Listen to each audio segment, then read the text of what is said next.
My name is Max Alvarez. I'm an author, public speaker, and film historian, and I am very honored to be your host this evening.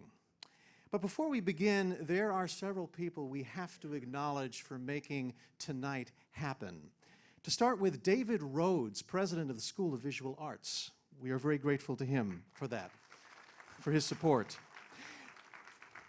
Reeves Lehman, the chair of the school's film and animation department, who not only made this beautiful state-of-the-art theater available to us, but he's always been there for independent filmmakers. We're grateful to Reeves for his support as well. The first of two Salvatores. Salvatore Petrosino, director of SVA operations, another one who's tremendously supportive of emerging filmmakers here and abroad. We want to thank the amazing SVA, yes, applause for that. The amazing SVA theater staff. I've never seen such efficiency in my entire life. It's amazing the work they've done tonight. And then that other Salvatore, the producer and SVA adjunct professor, Salvatore Oppedisano. Yeah, really, we need to really crank that up because he made all of this happen. He's the impresario who organized this event. He's been leading the charge to get Düva and Distance preserved and restored for future generations. And he somehow managed to convince Anthony Lover that there just might be an audience for these films in 2016, 2017. So a round of applause again.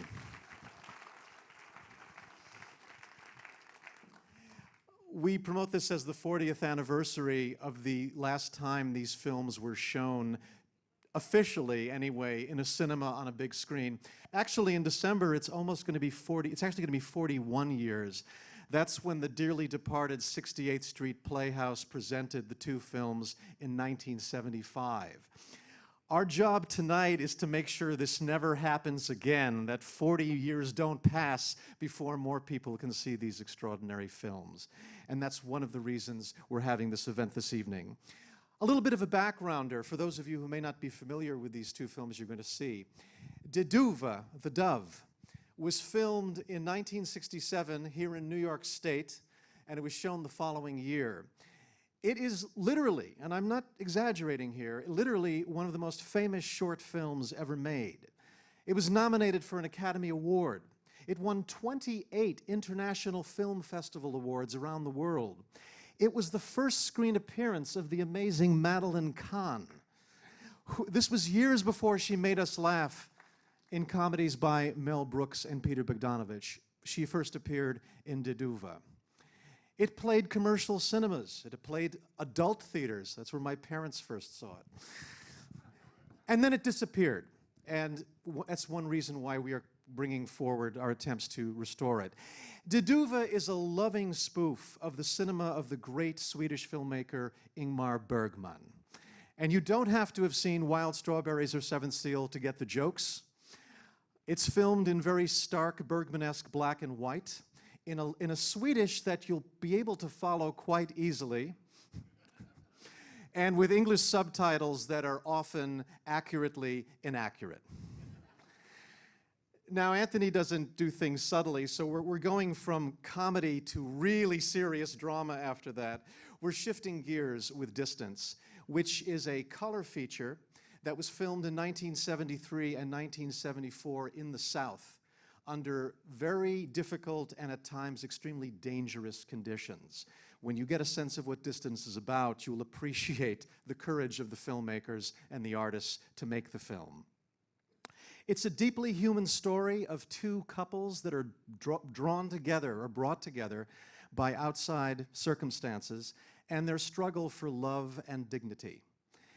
Many people have not seen, much less heard of Distance, and unfortunately, with great embarrassment, I include myself among that group until 2 weeks ago when I saw it.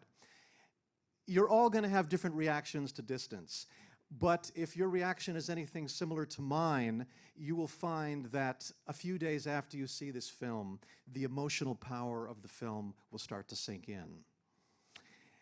Distance was a first for quite a number of people. It's the first feature film that Anthony Lover directed. It's the first film that had a starring role for the actor James Woods. It's also the first feature film that the wonderfully talented Bibi Besh appeared in, and she plays the role of Joanna, and we'll talk more about her and the others after the screening.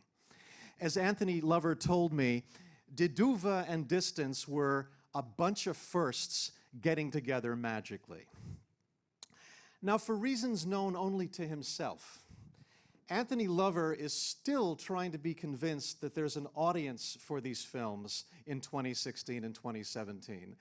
And it's up for all of us to convince him that there is. Your feedback tonight, your input is essential. In the days ahead, you're going to be sent an email with a link to an online audience survey questionnaire. And I encourage you to fill that out because it's going to help the producers and Anthony determine the next step here in getting these films preserved and also getting them before the public so that more people can discover the power of distance and the brilliant hilarity. Anthony doesn't want me putting labels on things, but I have to say that, of Düva. So your feedback is going to be important. And also after the screenings in the lobby, Anthony and I and a videographer will be cornering some of you for your thoughts on the film. If you're camera shy, of course, we won't pursue that. But we'd love to hear your feelings about these films that will help us in the publicity efforts. We're very proud tonight to have several vets from the Düva and Distance production with us. They're going to join me on stage afterwards for a question and answer session.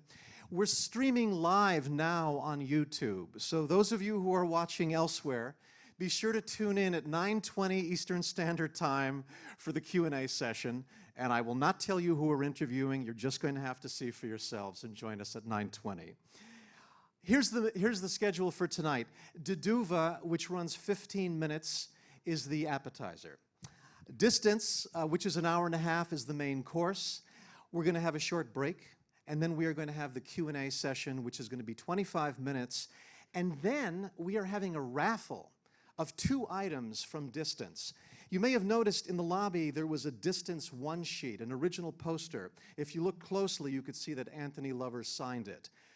Somebody here tonight is going home with that. So we're going to have a drawing afterwards for who gets the Distance one-sheet. There were only 10 made. The other item that's going to be raffled off is an original shooting script for Distance, autographed by Anthony Lover and the screenwriter Jay Castle. So I hope you will join us then. Thank you so much for being here tonight. We encourage you to take photos and text and let everyone know in social media about this event. But as a courtesy to the filmmaker and artists, we ask that during the films being projected, you turn off your cell phones and put them away. Let's work together to make sure the only light in the SVA Theater tonight is on the screen. Thank you so much. I'll be back in an hour 45.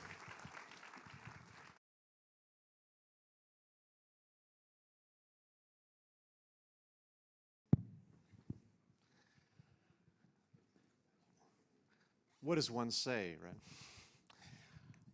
Tonight is a celebration of 2 films that have been unavailable for so long, but it's also a memorial for several artists who we've lost since these films were first shown. George Coe, who played Victor in Düva, who co-directed Düva with Anthony Lover and who produced Distance, passed away a year ago, July, in Santa Monica, California. He's sorely missed. Madeline Kahn, who played Siegfried, the cigar smoker in Düva, was taken from us 17 years ago, and we've all missed her since then. Anthony Lover commented on how nervous she was that day when they filmed her scene in Düva, and she wasn't quite the seasoned pro that we've all known and loved her as. And then Bibi Besh, who played Joanna in Distance. My goodness, she passed away 20 years ago, far too young. It's a great loss. I was very fortunate to have met her briefly at a press junket for one of the Star Trek movies that she was in. and I found her to be a very elegant, classy, funny woman, and I feel fortunate to have met her. Her daughter, Samantha Mathis, is a very distinguished actress in her own right. But to these wonderful artists, we dedicate tonight's production. Thank you.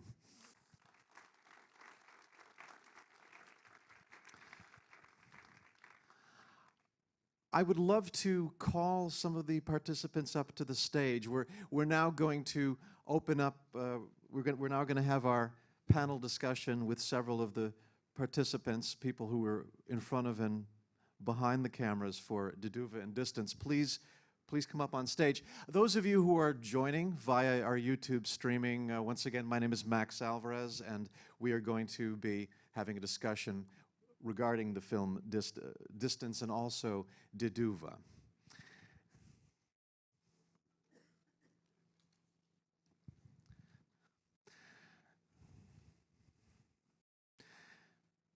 It's my second viewing of Distance. I saw it alone in a screening room several weeks ago, and I'm normally not the kind of person who talks back to the screen, but when Greta made that decision at the end, I gasped out loud. I did not see that coming. And I'm interested in finding out more about how they crafted the story.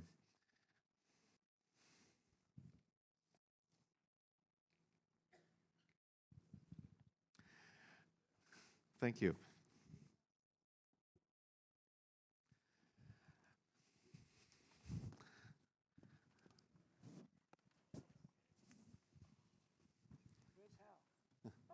There's Hal.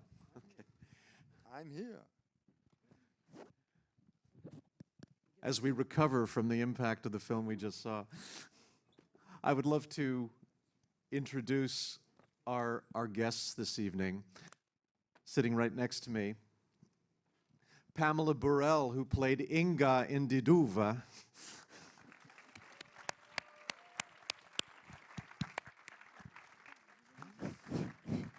Sitting next to Pamela is Jay Castle, the screenwriter of Distance.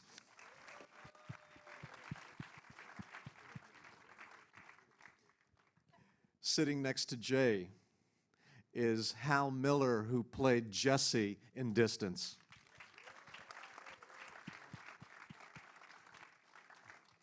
Sitting next to Hal is Tom Nelson, who was a sound mixer and a sound recorder for Distance, who was there throughout the production.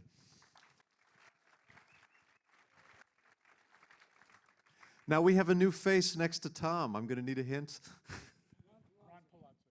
Rock Palazzo. Welcome as well. And we also have Lee Dichter, who was a sound editor. Lee Dichter. And the enigmatic, mysterious Anthony Lover standing right next to him, director of Distance and co-director of Düva. And then we have John Dowdell, a colorist on these films. And yes, it's possible for a black and white film to have a colorist. So a round of applause for all these people.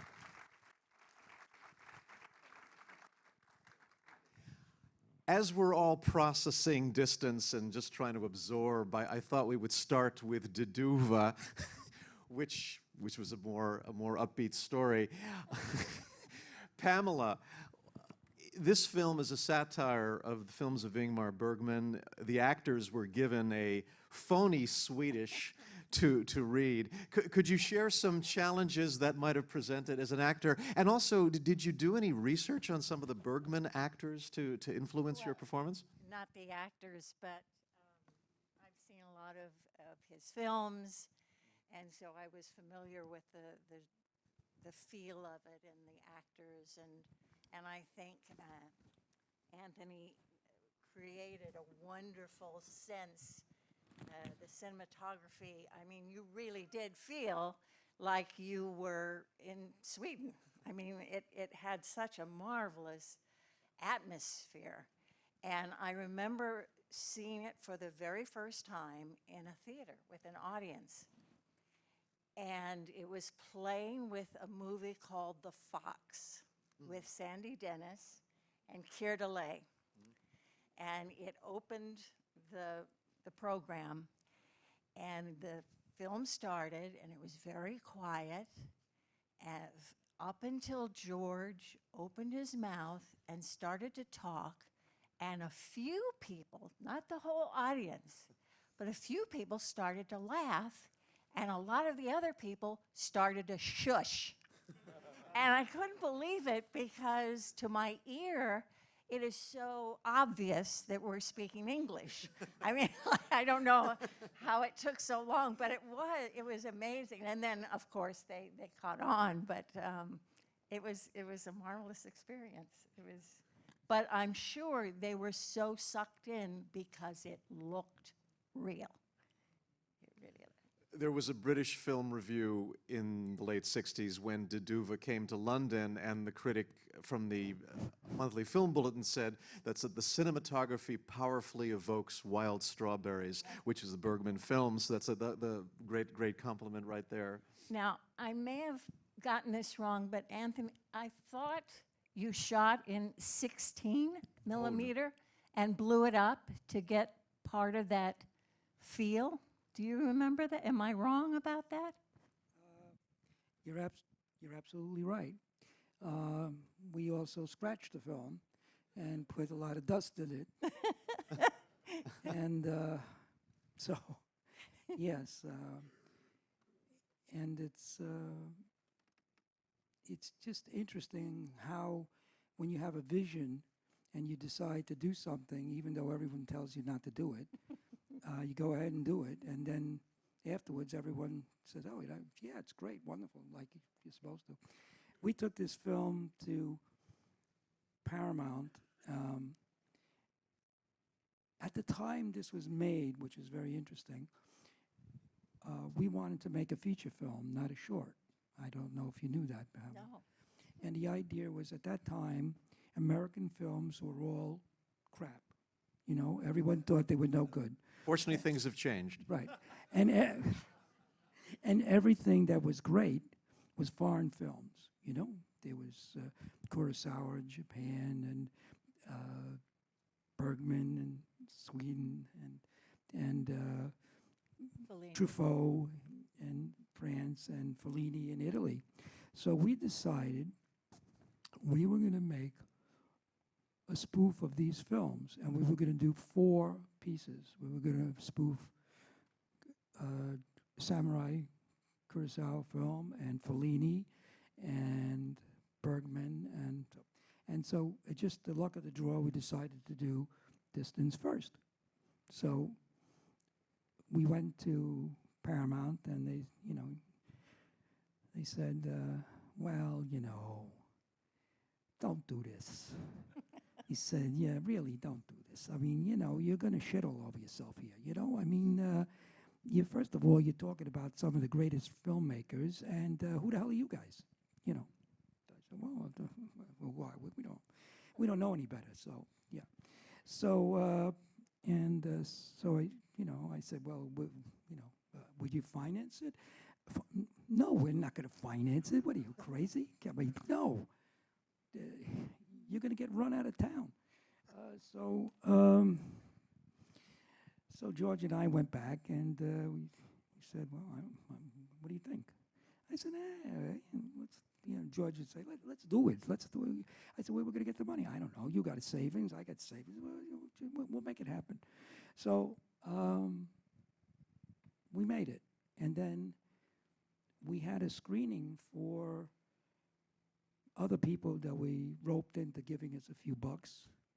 And we were screening at a theater, a private theater called Rizzoli's. It's no longer there. It was a bookstore at a movie theater in the bottom.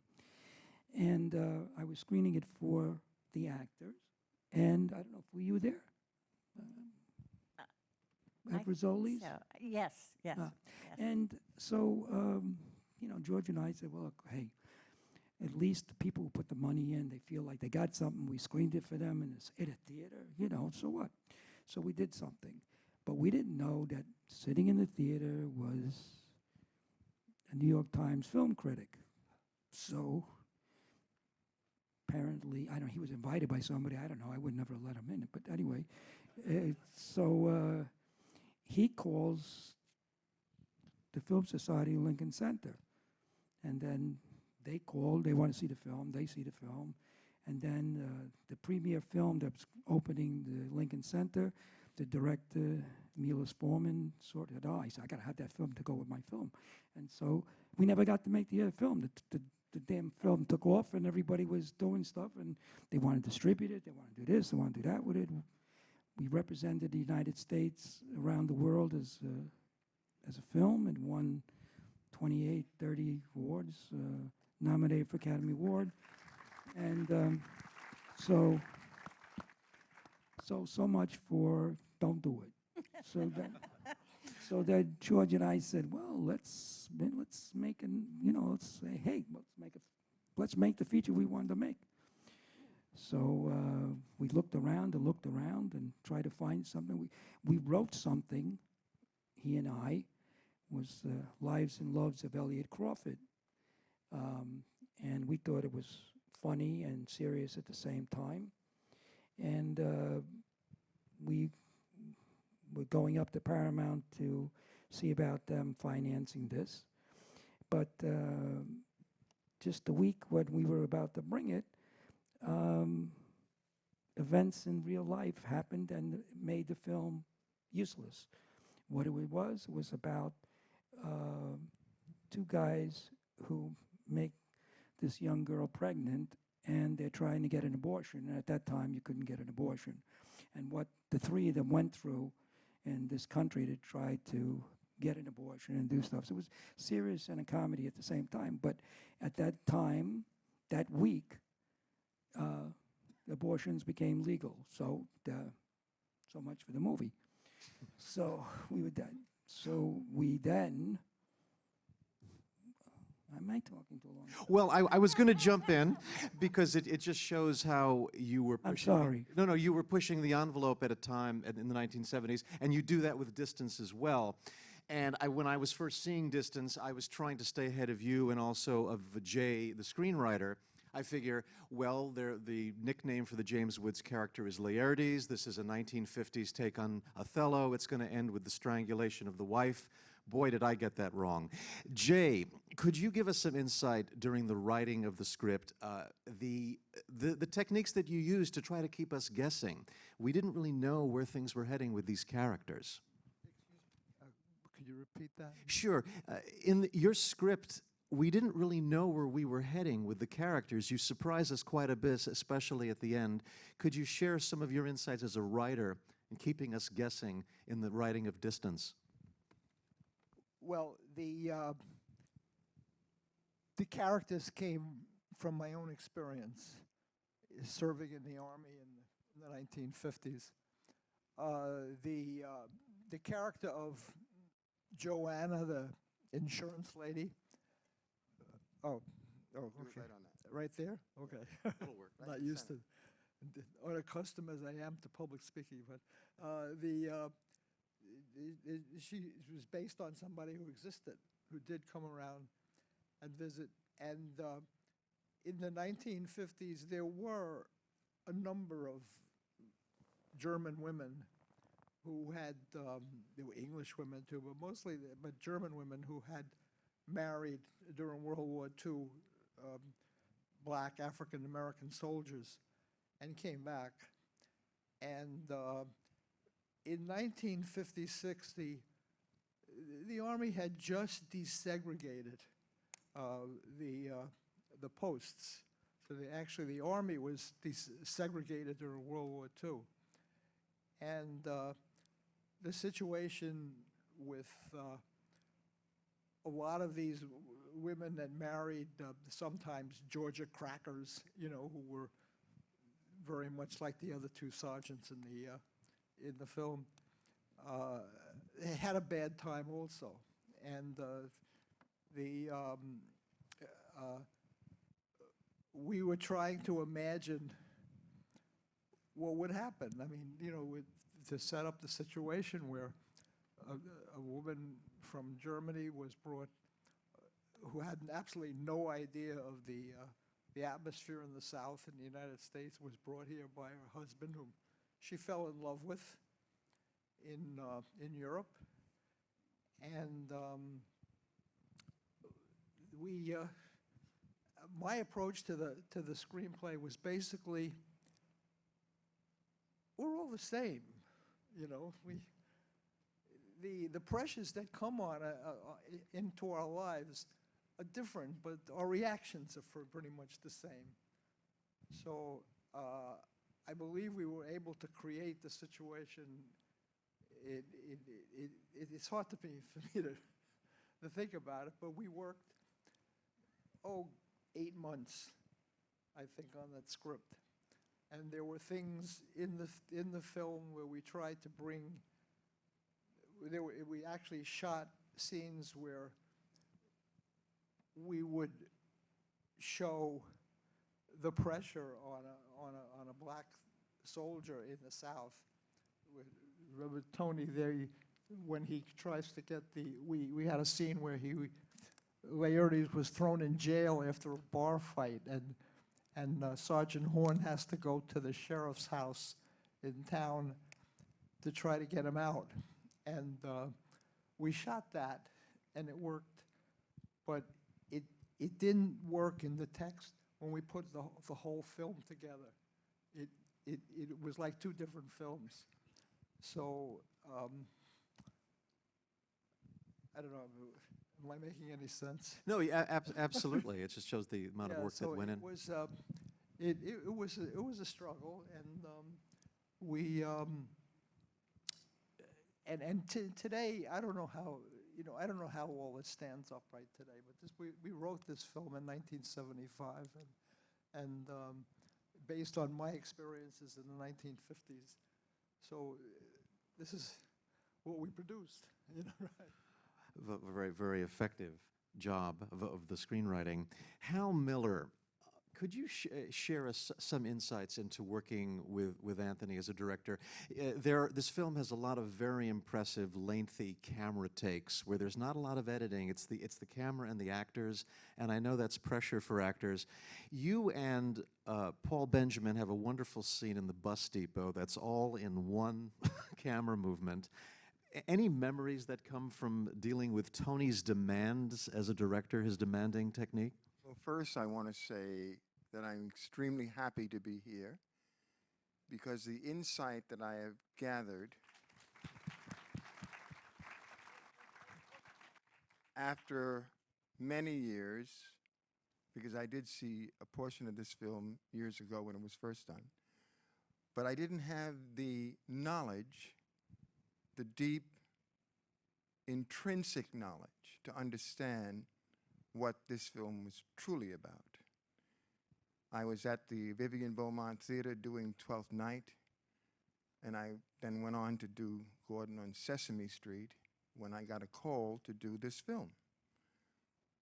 And I read the script, and I thought it was interesting, but I was a young, kind of silly, frivolous actor.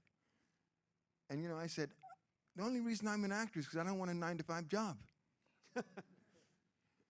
So I went into it with that kind of thing. The thing that I take from this film now, and this man here,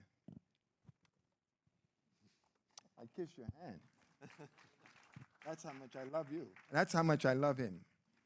Insight, amazing insight, that I didn't really reach for until I became who I am now. Because it takes time for you to absorb these things that you think you know, because you've learned your lines, and you've said, why am I here? Where am I going? What am I doing? You've got all of those things together, but you haven't got your brain together because you're just not old enough. You don't understand it. It's interesting. For young actors, are there any young actors in the audience? Are there any actors in the audience? Okay, I'm going to tell you something. When I never had any training as an actor. And I started with Joe Papp and doing Horace Henry V, and then went on to Stratford, and then went on to Vivian Beaumont, and so on and so on. Very easy for me to do, because I was in love with the acting, and I was born as a Catholic, and I did all these little plays every 6 months, so I became an actor. I said, this is good, I think I'll do this. I want to tell this young actor, never give up on your dream.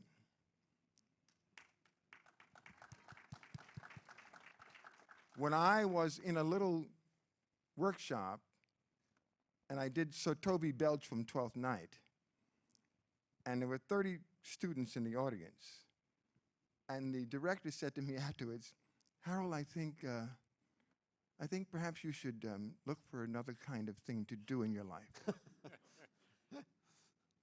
That same teacher I invited to the Beaumont to see me do Twelfth Night, to do Fabian in Twelfth Night, with René Aubergenois and Blythe Danner and all the rest of those guys, Moses Gunn and so forth. My point is, if you have a dream and you truly believe it, don't stop. Don't stop. My first agent, I went to a penthouse and it said, do not come in without an appointment. I said, well, that's me, I'm going in. And I just walked in and they said, may I help you? And I said, yes, I'm here to see Fifi Yasgard. And they said, do you have an appointment? I said, of course I do. And they said, what's your name? I said, my name is Harold Miller. And they looked on the sheet and looked on the sheet and looked on the sheet and said, when did you get the appointment? I said, well, I was in LA and I called and said, I'm going to be in New York and I'm going to see Fifi Yasgard because I'm an actor and I'm really a great actor. And they said, hold on a second. And she went in the back and came, out comes Fifi Yasgard. And Fifi Yasgard comes out and says to me, young man, come in, come here, come here. I go into the back of the office, sit down, and she says, you're lying, aren't you? And I said, you're damn right I'm lying. I didn't say damn, though. I was very good Catholic, I said, yes, I am lying because I have to see you, because I have to be with you, because we're gonna do great things together. She was my agent for about 30 years almost.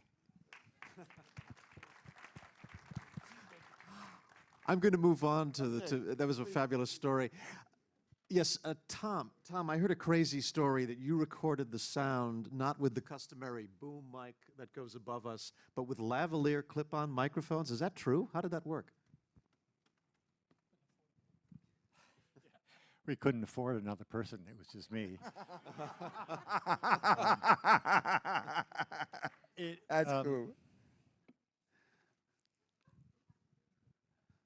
It was 40 years ago. We were all young. That's right. And we all had a lot of stamina, and we all had a lot of gusto, and we didn't have much experience under our belt.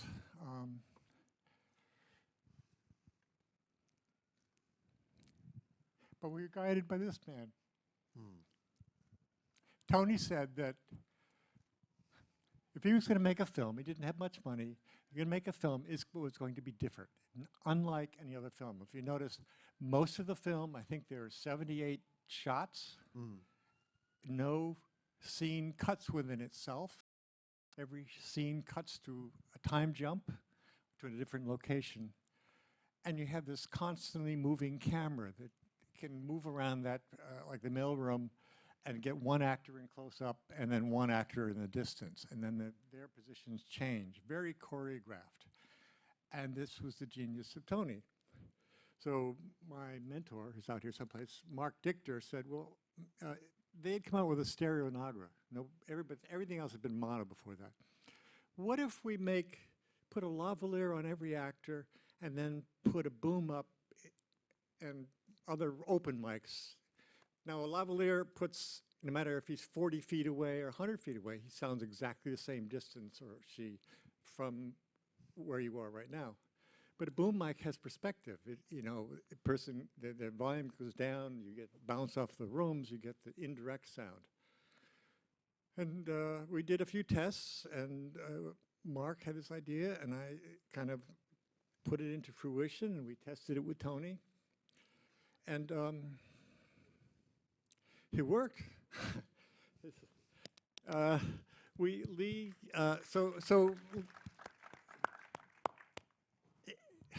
I can't tell you how unusual this film was in the shooting of it. First of all, Tony didn't have a normal camera. He had a camera we called Harry Beast. It was a camera that he had kludged together with a great set of lenses, but it was covered in carpet. And Tony was the first person I think I ever met who thought of the idea of actually where your eyepiece goes in, where you see what's happening as a camera person, he put a video camera and a pellicles so we could actually record and see what we had gotten, because these shots were so complicated and the choreography was so complicated, we didn't know when we missed unless we could watch the videotape. And so it was a very different style of shooting. Each take, each day was almost one scene. We did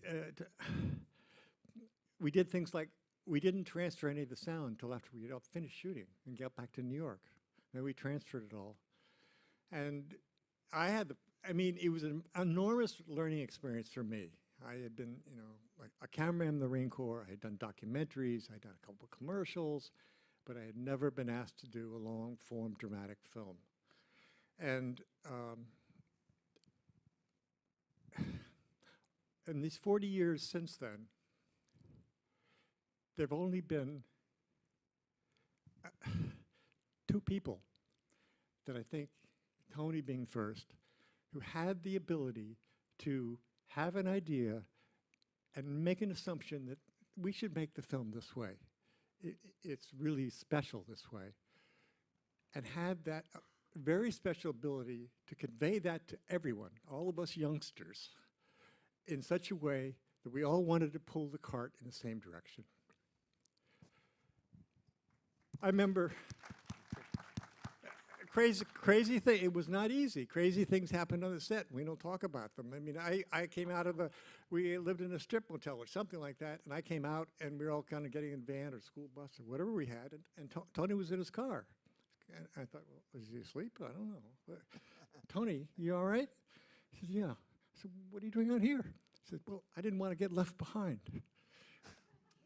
I mean, it kind of felt like that, and Ron was telling me this morning, he says, I can never get you up in the morning. 15 hours, Tom.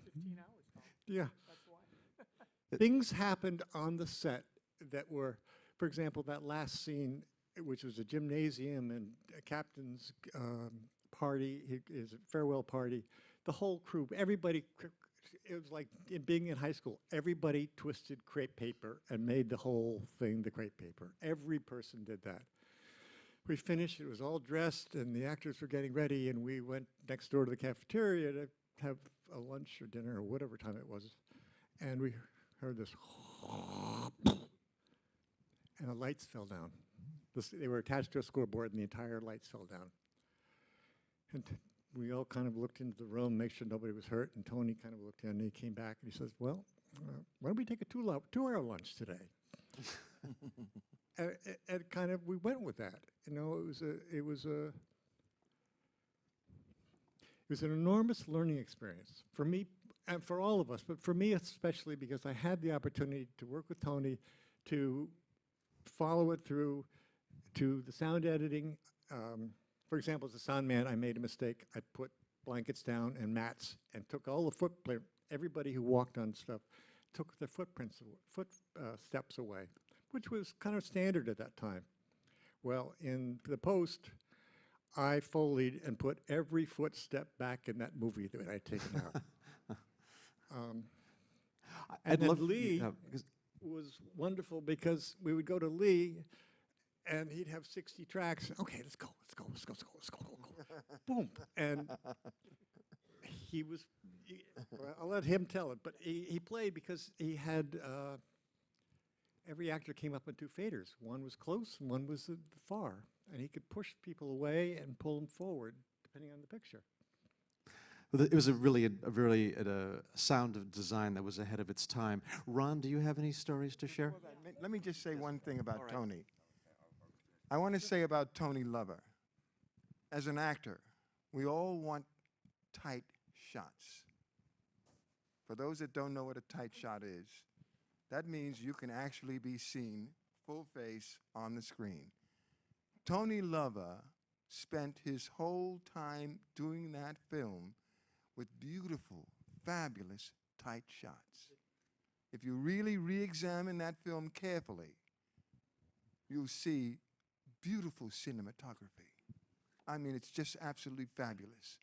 And as an actor, as a young actor, I didn't really know too much about that. But as an actor now, and I'm 83 years old.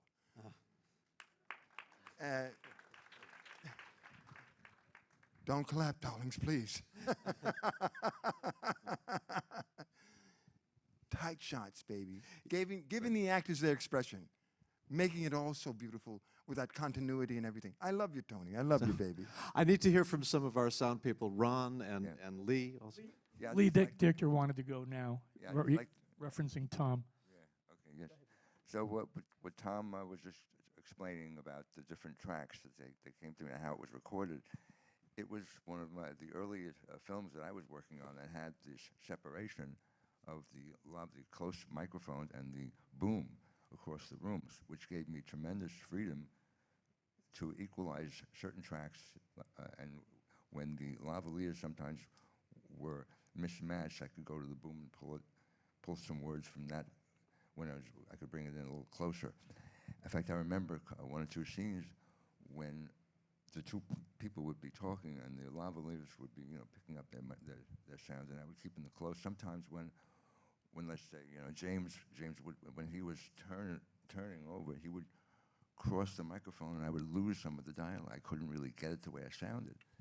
But then I realized early on when I was mixing the movie that I could take BB's mic up because she was getting his voice onto her microphone at times because they were so close together.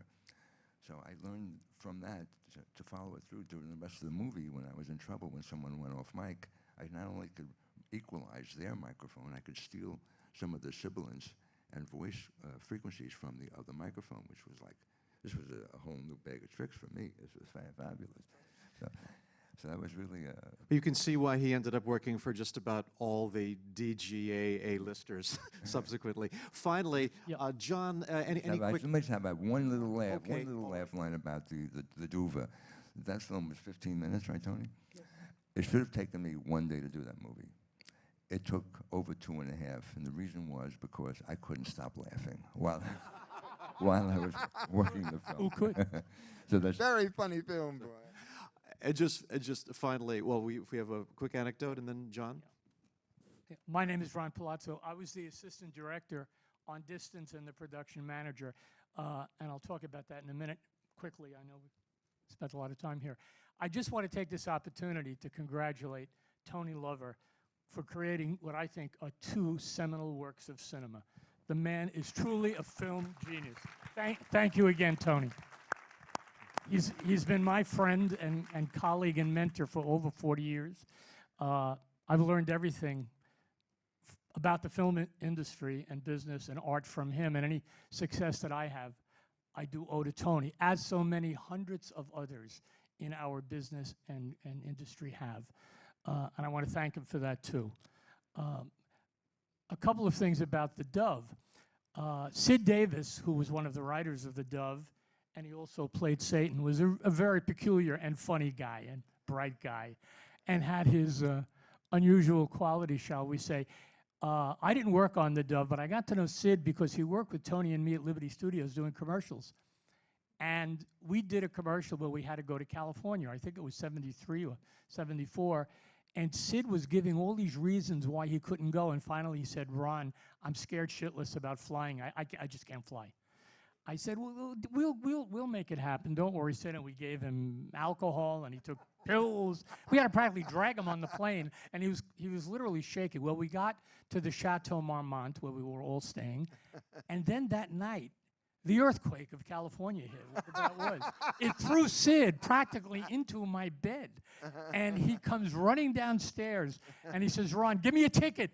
The earthquake. I don't care about flying. I'm flying back to New York. So it took an earthquake to make Sid Davis overcome his fear of flying. Just a couple of things about Distance. I worked as the producer and assistant director, and one of the things my job entailed was making sure the locations and sets were as real as possible, and also working with the sound department. An assistant director always works closely with sound. And if you notice, and I'm sure there are a lot of film junkies here, this film has no score. I can't think of a major film without a score that uses intrinsic music, either in the restaurants or in coming out of the television, sound, not even music. And there is no score in the film. It's not only not missed, it's so enhanced the reality of the film. And I think that's another thing that both Tom and Tony and Lee have to their credit. Something about the making of the film, the scene where the women get together in that little diner, it took us 4 diners because this was 1973. 3 said, we don't want people like you in our diner. We don't. I was like, I said, what is this? Is this that scene from Giant where Rock Hudson has to have a fist fight to let the Hispanic people? Yeah, I saw that coming before me. And finally, the only way we're able to get one of these low-end diners was we promised the owner that he could come to the wrap party. Otherwise, we wouldn't have had the diner. So I just tell you people, this film was shot in Hinesville, Georgia, and I don't think any of you ever want to go and spend any time in Hinesville, Georgia. And the irony, and I love Georgia, the irony is that it was 15 miles away from Savannah, which is a very hip, open, wonderful place. It's like you're in Paris when you go to Savannah as opposed to Hinesville. So we had some wonderful moments. And again, I want to thank all the crew people and the actors here, Jay Castle especially, and everyone else for a really tremendous experience. Just one last thing about Düva. George Coe, who was one of the writers and also one of the stars of The Dove, used to spend nights with me going over clips from the old Sid Caesar shows where he would do fake Italian and fake Spanish to get the Swedeglish. And we would play lines back and forth. We'd be cracking each other up. And that was one of the contributions that I made. Anyway, that's all Thank I you have so to much, say. Ron, for that. You're welcome. And then finally, John the colorist who colored a black and white film. You have Anthony sitting next to you trying to help you determine the look of the films, Düva and Distance. That couldn't have been easy. It's actually delightful. We've actually been great friends, and I've done his great openings of HBO. Da da da da da da da. We built that incredible model, and how many takes we made, and to get that in color. And he created the whole look of HBO. I don't know if you realize that. But we've had this long relationship of his commercial work and his others. But yeah, he's right at my side, and very particular, and both black and white. Huh? Peculiar. Okay. But anyway, it was the black and white, the Düva, was shot on regular 16 and blown up, and we worked from the 35 millimeter into positive on that. And then of course, Distance was shot on 35 millimeter. So both those films were telecinied. Back in those days, you finished the film as a film print. You worked with a lab, you worked with a timer, you did all the cuts and the timing lights, and you made a print. And then once the print was approved, you also made what's called an into positive, and that's what we use to make these masters. So that it looks like negative, it's a backwards negative, And but anyway, it's not a very cutty film, as you realize. Huh? 75 cuts, I think, or something like that. And but each shot, meticulously, we worked to get the look and the feeling of it, and the flesh tones right, and the densities. And because there were long camera moves and all, and sometimes there's the riding of exposures and changing it throughout to make it fit in to the video image. Film is a bigger color space, and video is a little smaller, so you got to kind of cram it in a little bit. But anyway, the film, what you saw tonight is, it was done a long time ago. It's done just to an NTSC, that's our old American standard, to digibeta, and this was blown up, and I was amazed how well it held up on the screen here, because now, of course, we're used to HD. But what I'm really hoping, and Tony and the gang, is that we get a chance to totally restore the film properly. So what, yes, good. What we would do on that case is work with his original negative, and I work at Goldcrest Films. And I've done a lot of restorations like Killing Field, and what we would do is we would scan the film to a very high resolution, 3K resolution, and then we fix every speck of dirt, every scratch, everything, and then Tony would sit next to me, and we would do another whole color correction. It'd probably take about a week, That's usually what a film takes, shot by shot by shot, meticulously. And then you could get it back into a DCP master that you could show in a motion picture theater on a digital projector, or it could even be shot back to motion picture film on an Arri laser recorder. And when you would see it projected, it would look like it was shot yesterday. The magic of it is he shot film, and film is a total medium for all resolutions. It now, and it doesn't fade, that negative is in pristine shape, and now I can bring it into today's technology. I can scan it to this very high resolution and do a total digital finish, and it will look spectacular. Thank And you. Thank I really you. want to do that. Thank you so much. A round of applause for our guests. The $1 one frame restoration campaign is going to be leading us forward to do some of these restorations. If someone can bring me that bowl, I'm going to ask Pamela to reach into this bowl and to determine who the recipient of the signed Distance one-sheet poster is going to be. You have to look in my purse, Oh, look at her. as all the four of us have. Okay, Okay. Now, that would be terrible. if I- that would be a scandal. Okay.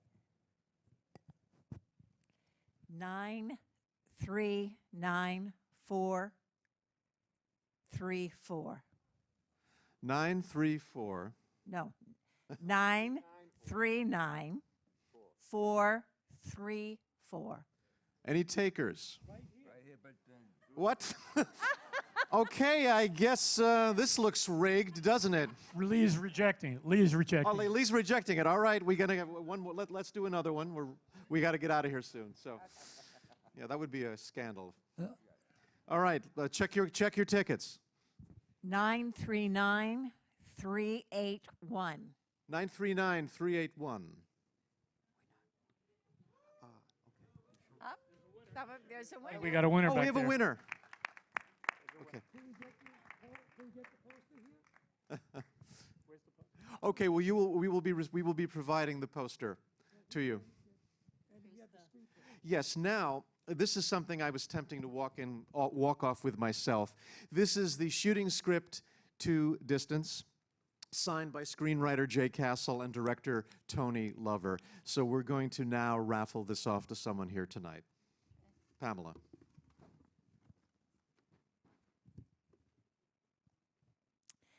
Nine three nine 306.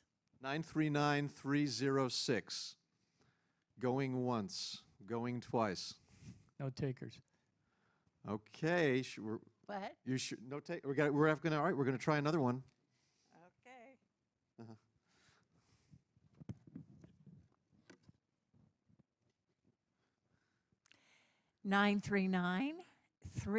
939374. 939374. We have a winner.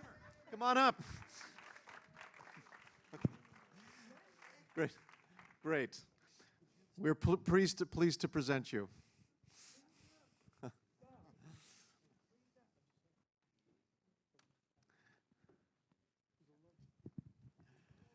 Congratulations. There you go. A round of applause for our winner. Here's the, Thank you so much, Pamela. This is the poster, and I wrote a saying on it. There are only 10 of these that exist, and hopefully it'll be valuable since it's a cult film as it is. Thank you. Enjoy. I just wanted to say something about being rejected, and not very much like Hal, about not giving up.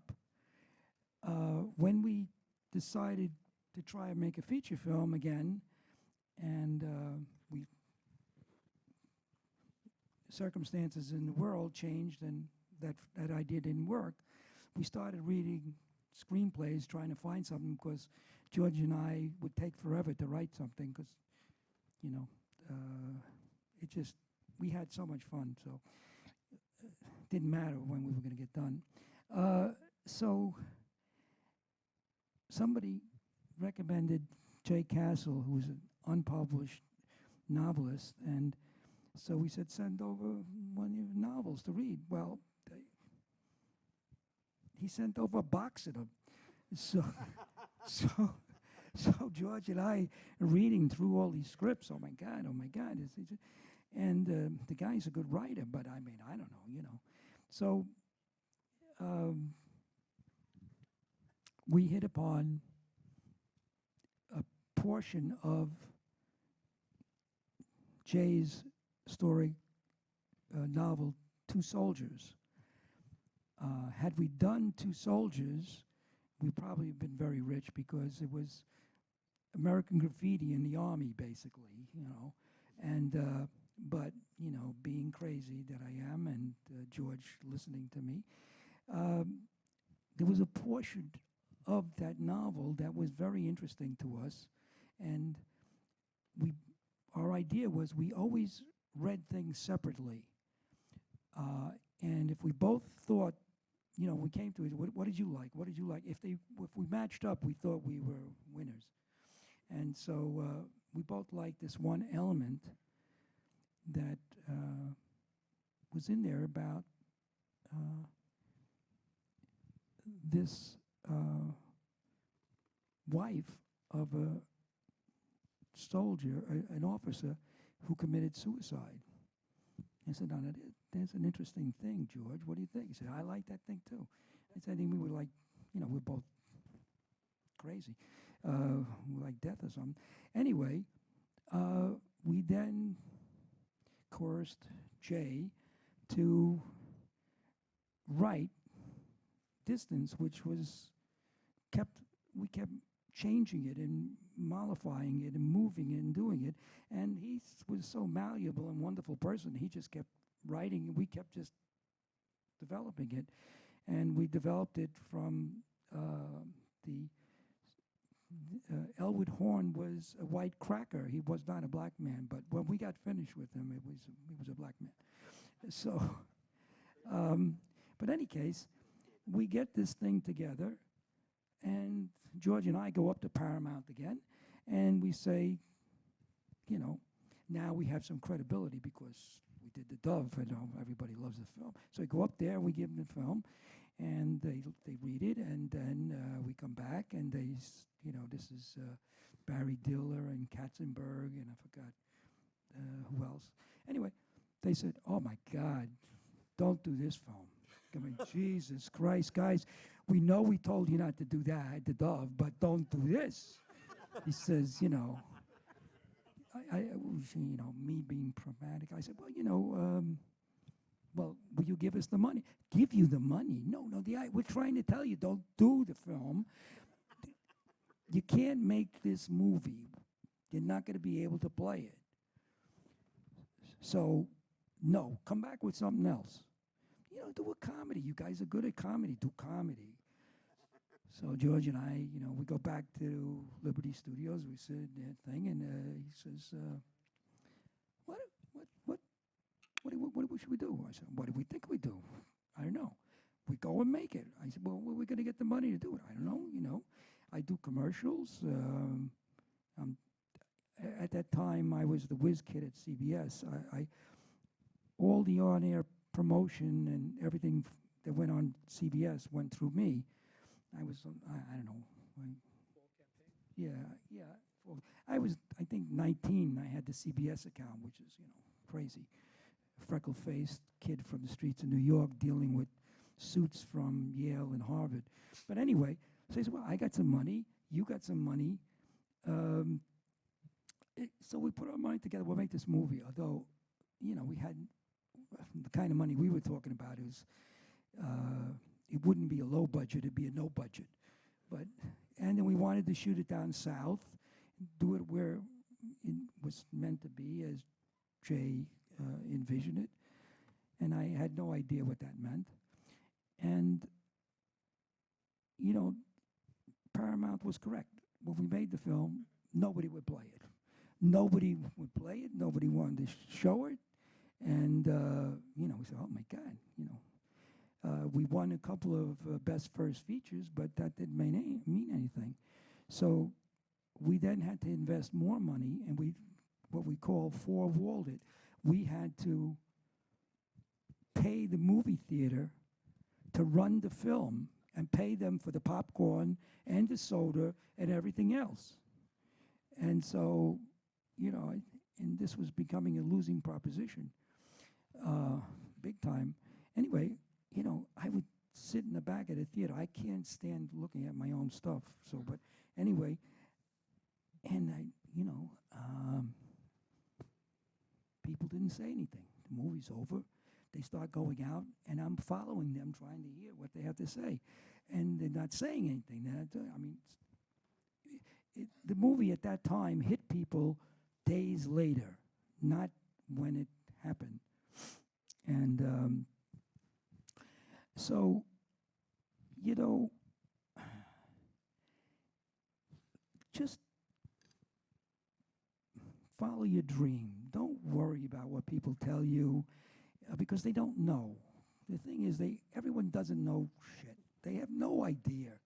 You know, when I was at CBS, I was a kid off the streets. I was doing stuff, and they, you know, they would say, well, this guy's a genius. I mean, I didn't know I wasn't a genius. They had fixed ideas of what you could do, and that's what you needed to do to be loved or to be paid or to do something. But the people who actually just don't listen and go in another direction, you can change the world. And in everything we did, like these guys were saying, my idea for sound, why do we need a microphone or a thing like this? You know, every actor had its own microphone, and so we could do this, and so we worked it out. Then I said, I was watching the Vietnam, the early part of the war in Vietnam on television, and it's so real. Of course, it was documentary footage. And then I would see movies made about the war, and those things are not real. And then I studied it, and I saw, okay, you know, why does that work? Why it works is psychologically, when you're watching a movie and you cut from one actor to the other in a different thing, you know in the back of your head it's a movie. But if it's a single shot, like in watching newsreel, it seems real. So then I said, that's what we're going to do. We're going to shoot in a single shot. He said, but how do we get close-ups? I said, well, choreograph it. The camera will move, the actors will move, and they'll end up somehow in a close-up or a two-shot. And if I use enough light, I can see both their faces and get them together. And all those things worked. All those things worked because somebody as crazy as myself said, let's do it. And then it's my first film for all these people. And I believed in giving everybody a first chance because I got my first chance. Some crazy person allowed me to do something. And so all these first people, including the actors and everybody else, all, you know, I'd say do it. And they said, oh, I guess he knows. I'd say do it. So, and by doing it, they invented and created things that became standards later. So you can do anything. And so why don't we leave it open? They could ask any questions, and I'm willing to lie about anything that you want to say. Thank you, Anthony. Few? Okay. We can take a few questions from the audience. If you've absorbed distance into Düva by now, don't be shy. And I'd be happy to repeat any questions so everyone can hear. Oh, certainly. Oh, yes, please. Hello, I want to thank everybody up on that stage for your contribution to this wonderful film, the two films. And I'd like to thank Salvatore Oppedisano for making this evening possible. I am his cousin. We drove up from Boston to see this. And I would like to share with you that I was stationed in Hinesville, Georgia, in Fort Stewart in 1983. And it's not much different from when you filmed that film. Wow. So I wanted to share that with you, and I just am very pleased about this evening. Thank you. Thank you. I just want to say one thing, that not being discouraged, I tried very hard. I didn't allow, like Woody Allen, any scripts to be out, because I was afraid what might be happen if the people in the town got to read it. They were quite, nosy about what we were doing. But being from the streets of New York, I was smart enough to, wise enough, or afraid enough to, I said, George, we got to hire the sheriff, the sheriff's cousins, the sheriff's friends, and everybody in this family to protect us in this town. And so it's what we did. Because while shooting it, somehow one of the actors left the script in a diner, and the town read it, and the local town newspaper read about it. And the consequences is that I was shot at a couple of times, which will put a little fire under you when trying to do the film. So we were relegated to be in the motel, and nobody could ever go off the motel and go out. At least I told them not to. And when we were on the Army base, of course, we were protected by the U.S. Army. By the way, again, things, we got the Army base, which was being torn down for build a new Army base. And we said, don't tear it down. We want to use it as a period piece at a time. So we went to the governor of Georgia, and he made it happen. And his name was Jimmy Carter, and became President of the United States. So it's very interesting. But we got into serious trouble because, the story we wrote and our characters, they started to take on similar traits that are all human. Paul Benjamin and Aya Pokanen, Elwood Horn, and Greta started to have a love affair making the movie. And during the time, along the time of the movie, their relationship started to deteriorate. But in the meantime, they would, falling in love, they would go and want to go out in the town, of course. That was, scary. And, only because we had the sheriff, we were able to make sure things were solvable. But it was just very interesting that they were portraying within their own relationship what was happening in the film. So Paul is one of my best friends, and what Tony is saying now, I can vouch for 100%, because this young lady fell deeply in love with Paul. And Paul came to me and said, Hal, I don't know what to do, man. I'm trying to be an actor. She wants me to go to Finland. I can't go to Finland, man. I can't do it. And she said, come to Finland. You're going to be a big star, Paul, blah, blah, blah, blah, blah. And when I saw this young lady, she was uncontrollable. She was like this. And I just took her in my arms and said, listen, kid, we're all actors. We're trying to make it in this crazy, crazy world. Relax. Paul's going to be here. You can come back and visit him. I walked her home. I took her home from the filming. Took her home to her house right there near Riverside Drive and said, go home, relax, take a chamomile tea and go to bed. Because love affairs, it's a wild thing. You know about love affairs. All of you have been in love, I'm sure, everyone in this audience. So I know exactly what happened to Paul and what happened to this young lady. And, and they got over it. She's fine now. I mean, I've spoken to her in Europe. She's fine. I mean, I've been traveling all around China and India and everywhere, and I didn't see her, but I've been talking to her. Anyway, on and on.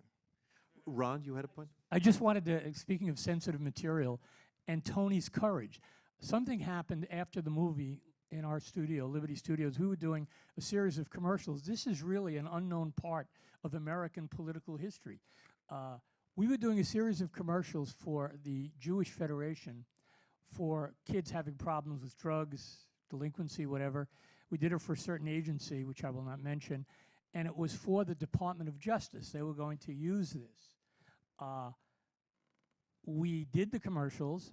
It was supposed to be completely nonpartisan in the way they were used. They were public service. We did it pro bono. We were really not paid. We hear from the agency that some of the higher-ups were really violently pro-Nixon. Nixon was president at the time. And the commercials were going to be turned over to CREEP. This is before CREEP became infamous. Committee to re-elect the president. by the way. Committee to re-elect the president. And Tony and I was the producer, Tony's the director, blew our tops. We didn't take money for this, and now we're going to help elect our arch enemy, Richard Nixon. This simply can't happen. I said, Tony, what can we do? He said, hold the negative. Don't give it to him. I said, we can't do that. We've been paid. Just hold the negative. So I said, all right. I called it Movie Lab. I said, we want the negative delivered to Liberty Studios. And the agency went berserk, said we'd never work again. We have a right to the negative. We wouldn't give it up unless they signed a release that it wouldn't be used for creep or to help Nixon get reelected. They finally did it. And only because Tony and in my small contribution, we stood fast that that was not done. And I thank Tony for that also. Another question from anyone in the audience? Do I see a hand back there? No. Oh, yes, please. I'm sorry. Hi, I'm also a filmmaker, so I totally understand what you mean by saying because I was the only one. But I wanted to ask Harold, because the film has to do with interracial marriages, you being in an interracial marriage, how are things different or not so different today as it was at that time? Did we all hear the question? The How are question. things different or not different from that time to this time in an interracial marriage? Now, that happens to be my niece, by the way. And she's a filmmaker. I've been married interracially for 55 years.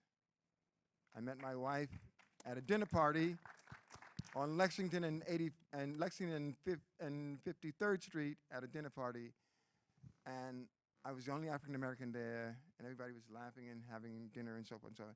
I looked at that lady over in the corner and said, "Whoa, I think I'd like to be with her." And I invited her to come have dinner with me, and she said, "No, I can't. I got to go back to Connecticut." And so I said, "Well, I got to follow this thing, man. I got to really follow this thing." So what I did was I sent her a telegram and called my name Alexander Pushkin. You all know who that is. That's a Russian poet. Uh-huh. And her mother read it and said, "Who the heck is Alexander Pushkin?" And I sent her $100 with it and said, "Please come down. I'll meet you in the village at the Bravissimo, and we'll have a drink. And who knows what's going to happen then, you know?" And she called me back and said, "Harold, I'll be there on Thursday." And I waited and waited and waited in the Bravissimo. Huey, the bartender, said, "She's going to be here, Harold." I said, "No, I'm going. I'm leaving, man." Because at that time, I thought I was the greatest actor that ever lived. And I was that much above the ground. She said, wait, she's coming. And she did show up. And I said, "Oh, thank God you're here. Can I get you a drink?" She said, "I'll have a drambuie. I'll have a Scotch Miss." That's drambuie with some kind of alcohol with ice. And we fell in love, and we've been married for 55 years. That's there great. she is right there. Raise your hand, darling. Well, And thank Marie. you all. I hate to cut this off, but I want to thank all of you for being here tonight. Thank you, Anthony. Thank you, wonderful team. Thank you, Sal, for organizing this. And thank all of you for joining us. Good night.